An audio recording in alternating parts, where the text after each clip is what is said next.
Magandang araw mga kababayan. Mukhang nagdadalawang isip na ngayon ang Kongreso kung itutuloy pa ang impeachment against kay Vice President Sara. Dahil ang kilalang kritiko at isa po sa mga pumerma sa impeachment against kay Vice President Sara, nakaraang 19th Congress, abay nagsasabi ngayon na mukhang malabo na daw po nila makukuha itong 1/3 na boto para po sa impeachment against kay Vice President Sara. Kaano ito katotoo, mga kababayan po natin?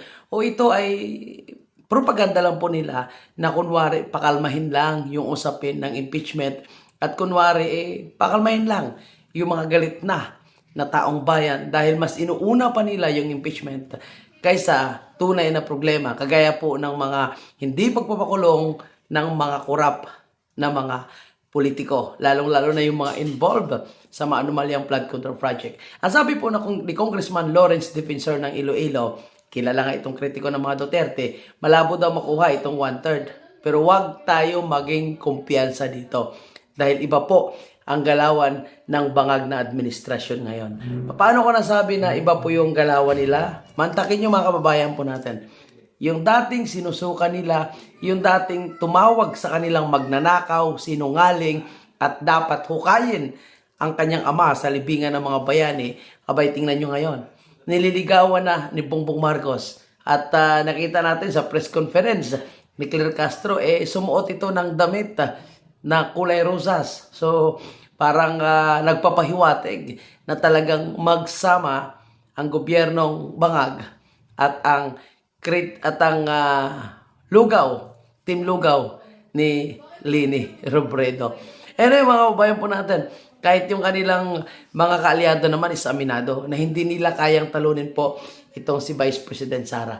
At napakaganda yung sinabi po ni Corina Sanchez.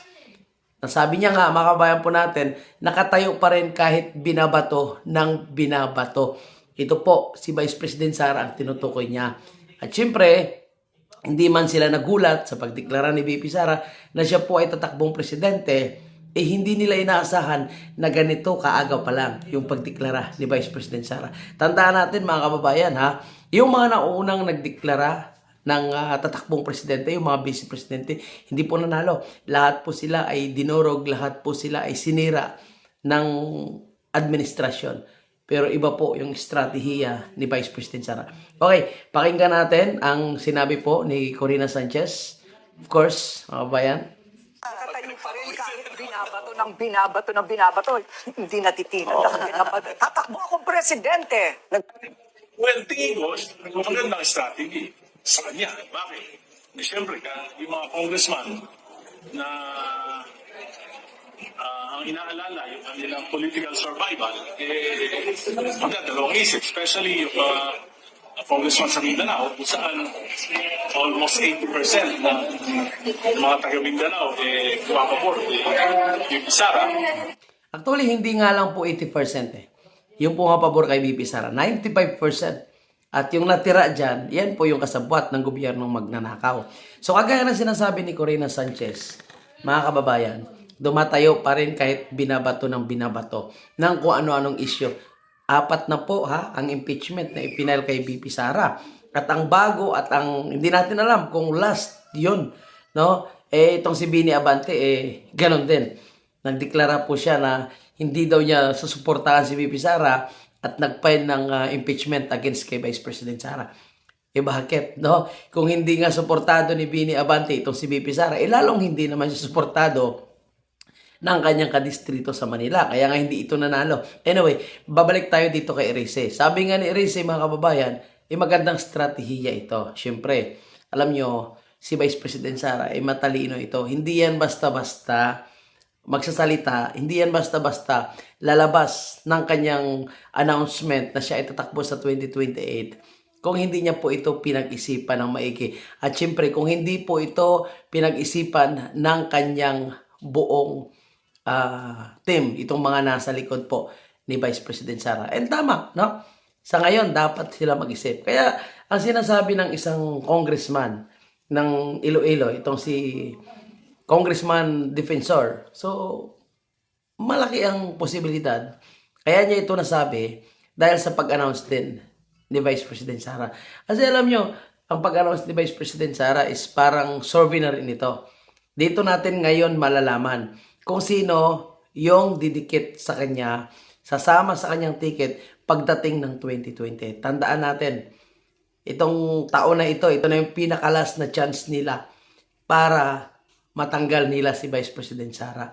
At kung hindi nila matanggal, 2027, wala na po yan. Ang tanong mga kababayan, tatanggalin ba nila si VP Sara? No? Kasi kung ibubuto nila si VP Sara sa House of Representatives, paano pagdating sa Senado? Hindi matuloy ang impeachment. Lahat yon is magdadalawang isip. Kasi tandaan din natin na kahit matanggal nila si Vice President Sara, mayroon pa ring mga Duterte na papalit kay Vice President Sara. At sure win yan, na kahit sinong Duterte po, yung tatakbong presidente, mananalo at mananalo yan. At yan po yung kanilang kinakatakutan. Kaya tama, estratehiya po ito at malaman natin ngayon kung sino po yung tunay na mga kaalyado ni Vice President Sara. Yung walang takot, buong tapang, na sila po ay magsasabi na si Inday Sara Duterte ang kanilang presidente para sa 2010. Kagaya nitong si Aiko Melendez. Kaya thank you and talaga napakatapang ni Aiko Melendez. Walang takot na magsasabi na sinusuportahan niya si Vice President Sara. At mayroon pa tayong nakita na talagang matapang din po mga kababayan po natin na nagsasabing suportado nila po si Vice President Sara. O ito po. BH Partiless, mga kababayan, na yung dito, congressman dito ay si Bernadette Herrera. So, mga kababayan po natin, ito yung mga talagang dapat suportahan natin, tayo mga DDS. Dahil hindi po sila natatakot. Hindi po nila iniisip na posibleng gipitin yung budget nila. Basta't sila ay agad-agad na nagpapahayag na suportado nila yung pag-announce si Vice President Sara. So ito yung mga dapat suportahan natin. Yung may paninindigan. Alam nyo, nakakatawa nga yung mga lumalabas ngayon sa lahat na pahayagan, magazines. Nakakatuwa rather. Front page si Vice President Sara. Local news and international news. And of course, sa mainstream media. At hindi lang po yan mga kababayan, grabe ang impact talaga ni Vice President Sara. Kaya positibo po yung taong bayan sa pag-announce ni Vice President Sara na siya po ay tatakbo sa pagka-presidente. Mantakin niyo po mga kababayan po natin. Pati stock exchange po. Philippine Stock Exchange ay tumaas ng bahagya nung araw na nag-announce po si Vice President Sara. Kumbaga, nagkaroon ng pag-asa ang mga investors na makakabawi ang ekonomiya ng Pilipinas nung nag-announce si Vice President Sara. Tuloy tayo. So, matatakot sila na bumoto. Parang ang basa ko dun sa sinasabi ni VP Sara, kandidato akong presidente, nung unang impeachment, mapapatawad ko pa kayo kung pumirma kayo, pero dito, pag pumirma kayo, Tama naman yun. Mapatawad ko kayo sa unang impeachment. Pero ngayon, pag pumirma po kayo, markado na po kayo. Lalo na ngayon, mga kababayan po natin, nagagalit ang taong bayan. Dahil ang tunay na problema ng ating bansa is corruption. Matinding corruption at hindi pa po napapanagot ang mga tunay na corrupt. Yung mastermind. Shoutout kay Martin at kay Bongbong Marcos na sinasabing dinideliveran ng mali-malitang pera at ang kanyang bagman na si Bersamin hanggang ngayon ay hindi pa rin kinakasuhan, hindi pa rin pinapatawag ng Blue Ribbon Committee. Wala na rin chance na ipapatawag ng ICI dahil aminado po mga kababayan po natin si ICI Andres Reyes Jr. na hindi niya kayang patakbuhin ng ICI. Hindi niya po kayang gawin ang trabaho ng ICI na mag-isa. Mantakin nyo, 4 po sila dyan. Si Magalong, si Bib Singson, si Rosana Pajardo, 4 sila lahat. Pero ang 3 ito, nag-resign na. Anong number 1 na rason nila? Hindi nila kayang pagtakpan ang korupsyon na nangyayari po. Hindi nila kayang linisin ang kalat ng Malacanang. So wala na rin. So ibig sabihin ng ICI, hindi na rin po ito pumapangsyon. Useless na ito. Kaya dapat na lang i-abolish ito. Kasi sayang po yung ginagastos ng pera ng taong bayan. And alam naman natin from the start na binuo nila yung ICI na ito. Ito ay para pagtakpan ang corruption na ginagawa nitong si Bongbong Marcos. Kaya useless yan. Kaya tama, kung hindi niya na kayang mag-function, palagay ko po mga kababayan, itong ICI ay dapat na pong isara. Isara na ito kasi hindi na pala pumapunction. Mantakin nyo. Siya mismo, itong si Andres Reyes, ang nasa ICI, ang aminado na hindi niya na kayang trabahuin ang trabaho ng ICI. Dahil 4 ang kailangan, mag-isa na lang siya. So ano pong purpose niyan? I-abolish nyo na yan, Bongbong Marcos, yung ICI. Sayang lang ang pera ng taong bayan. At sa ating pagpapatuloy mga kababayan, kung kayo po ay hindi pa nakalike, paki-like naman. At kung hindi pa po kayo naka-subscribe, paki-subscribe naman po mga kababayan natin. At itong mga dilawan, pinklawan, bangaglista, of course, yung mga ambisyosa, mga kababayan, gaya nitong si Risa Hontiveros. Naku po, si Risa Hontiveros kasi mga kababayan po natin, ay isa po sa ambisyosa na nangangarap na maging presidente. Pero wala namang utak, umaasa lang po sa kanyang mga staff na nagre-research at nagbibigay sa kanya ng isasagot sa mga debate sa plenaryo.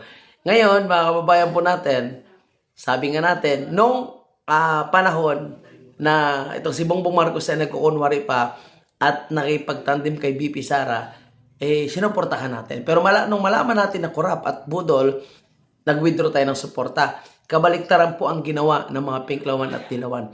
Yung mga pinklawan at dilawan, nung malaman nilang magnanakaw, budol, adik, itong si Bongbong, niyakap nila at sinuportahan. Kasi nga, pariho lang po sila. Paano ko nasabi? O anong ginagawa ngayon nitong si Risa Hontiveros doon sa mga adictos benedictos, kasama na po yung pare. Ginawan pa nila ng museum sa Kongreso at ng Senado. At talagang suportado nila. At pinopromote pa po nila. Pero pag usapin sa mga biktima ng mga nagahasa, biktima ng adik, no comments po sila. Kaya ngayon tingnan mo, niyayakap nila si Bongbong Marcos. Anyway, kung hindi pa kayo nakasubscribe, mag-subscribe na po kayo dito sa ating Munting Channel, mga kababayan natin. And pakipalo po sa ating official Facebook page. Ito, gusto ko lang ito papakita. So, February 23, magkaroon po ng confirmation sa mga sinasabing allegation sa mga kaso against kay President Duterte. Kaya, busy-busy po ngayon ang grupo mga kaliwa at ang gobyerno ni Marcos Jr. ng pagkahanap ng ebidensya, testigo daw para idiin si President Duterte. At actually, naghukay na nga po ng mga bangkay ang paring adik. So, ang kilalang personalidad na si Senyora ay nagpahayag din ng suporta kay Tatay Digong. So, salamat kay Senyora dahil kaisa ka namin sa pagsusuporta kay Tatay Digong. Mabuhay po kayo. Ito yung mga taong alam naman natin na maraming magagalit sa kanila. Magagalit sa social media dahil kilala po ito sila. At syempre sa social media, iba't ibang kulay politika, no? Yung mga nandyan. At yung mga nakasubscribe, nakapalo sa kanya, sumusuporta sa kanya, iba mga kaliwa, no? Iba mga pinklawan, iba mga bangaglista. Pero hindi niya po inisip yan. Anong inisip niya? Yung katotohanan. At ito po yung dapat ipaglaban natin, si Tatay Digong. Senyora, maraming salamat po. At dahil dyan, alam nyo, kahit itong mga dilawan, no, nagkakaroon din po sila ng kani-kanilang, kumbaga, prinsipyo, kani-kanilang paniniwala kung anong tama at mali. Kaya sa pagkakataong ito, no, sumaludo ako dito kay Bam Aquino. Pero hindi ibig sabihin ay suportahan natin si Bam Aquino. Hindi ibig sabihin iboboto na natin to. I mean, dito lang sa kanyang paninindigan, sumasaludo ako dito. Kasi alam mo naman mga kababayan, no? Kung kahit hindi natin kaalyado yan, kahit iba po yung kulay politika nila, basta't pabor sa ating bansa at para sa lahat, yung kanilang sasabihin at yung tama ang kanilang sinasabi, siyempre, papalakpakan natin yan. Pero hindi ibig sabihin, suportado na natin sila, lalong-lalo na sa kanilang political career. Kagaya nitong si Bam Aquino, na sinasabi niya na kung may mga kaso ng EJK o kung may dapat kakasuhan sa nangyaring EJK sa ating bansa, dapat dito po yun gagawin sa ating bansa. Dapat dito kakasuhan, dapat dito husgahan dahil ang mga biktima ay mga Pilipino. Siyempre, mga kababayan, itong mga gigil na gigil at dinidiin itong si Tatay Digong sa usapin po ng EJK, siyempre nagagalit. Yon. O kagaya ni Trillanes, tinatawag na nagpapapugi daw itong si Bam Aquino. And itong si Barry Gutierrez naman, galit din. Si Cielo Magno, mga certified dilawan, si Greg Slagman, mga kalyado nila yan. No? Itong si Ronald Diamas and si Heidi Mendez. So, lahat sila galit na galit. Kinukuyog nila ngayon si Bam Aquino. Pero ako sumasaludo ako doon sa sinasabi ni Bam Aquino. Which is yun naman ang tama. At least, no, gumagawa siya ng tama. No? Nagsasalita siya kung ano yung tama at para sa ating mga Pilipino. Para sa lahat. Kasi, kung nagawa kay President Duterte yan, for example, sila, akusahan din sila ng EJK, akusahan din sila ng paglabag against human rights. No? Itong mga EJK na ito, paano pag inakusahan din sila ng kanilang kalaban sa politika? Ibig sabihin, pwede rin sila ipapadala. Di ba? So, at least ngayon, sinasabi niya kung ano yung tama at kung ano yung legal. Ito yung matagal na pinaglalaban ni Senator Marcolita, pinaglalaban po ni Senator Alan Peter Cayetano. Yung kanyang ipinaglalaban, mga kababayan po natin, kung ano ang tama at dapat masunod. Lalong-lalo na po sa usapin ng EJK. Kaya, mga kababayan po natin, no? Sa pagkakataon nito sinasabi ko nga, sumasaludo ako. Pero hindi ibig sabihin ay suportado na natin yung kanyang political career.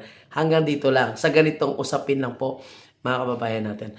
Okay, maraming salamat. And siguro, bago tayo magtapos dito sa ating maikling video, February 23, alas 8 ng umaga, sabay-sabay tayong mag-file ng petition sa Supreme Court para questionin yung legalidad ng pag-aresto kay President Duterte. February 23, alas 8 ng umaga. So, kita-kits po tayo mga kababayan, alas 8 ng umaga. Yung assembly point po natin is Liwasan Bonifacio. Kita-kits po tayo at from Liwasan Bonifacio, magmamarcha po tayo papunta po sa Supreme Court. Abuhay at yan po yung ating maikling video. Thank you po. Maraming salamat.